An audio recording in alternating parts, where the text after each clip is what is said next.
बाबा आज येताना बासुंदी घेऊन या ना. अगं कालच आपण आईचा वाढदिवस होता म्हणून आणली होती ना.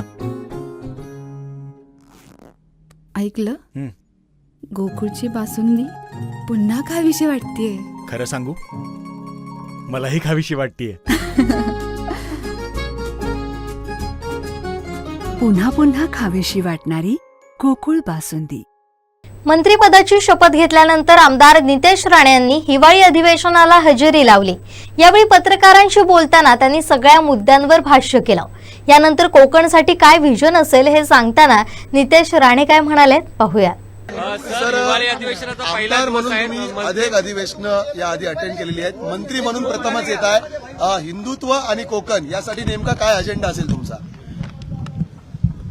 मंत्री म्हणून पहिल्यांदा विधिमंडळामध्ये पाऊल टाकलेलं आहे. माझ्या पक्षाच्या नेतृत्वाने राज्याचे मुख्यमंत्री आणि उपमुख्यमंत्री आणि माझ्या सर्व वरिष्ठ नेत्यांनी प्रमुखांनी आमच्यासारख्या तरुण हिंदुत्ववादी कार्यकर्त्यांवर फार मोठी जबाबदारी टाकलेली आहे.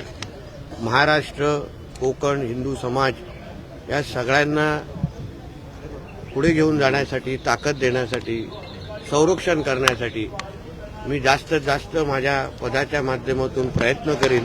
माझ्या खांद्यावर टाकलेली जबाबदारी ही 100% कशी प्रामाणिक पद्धतीने पार पाडता येईल या दृष्टिकोनातून माझी पावलं टाकेल.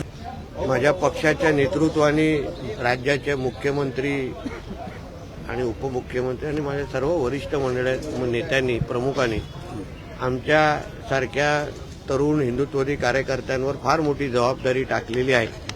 महाराष्ट्र, कोकण, हिंदू समाज या सगळ्यांना पुढे घेऊन जाण्यासाठी, ताकद देण्यासाठी, संरक्षण करण्यासाठी मी जास्तीत जास्त माझ्या पदाच्या माध्यमातून प्रयत्न करीन. माझ्या खांद्यावर टाकलेली जबाबदारी ही 100% कशी प्रामाणिक पद्धतीने पार पाडता येईल या दृष्टिकोनातून माझी पावलं टाकेल. आमचे दिवसभरातले सर्व अपडेट्स, ताज्या घडामोडी आणि थेट लाईव्ह पाहण्यासाठी सबस्क्राईब करा, लाईक करा कोकणचं नंबर 1 महा चॅनल कोकण 7 लाईनचं YouTube चॅनल.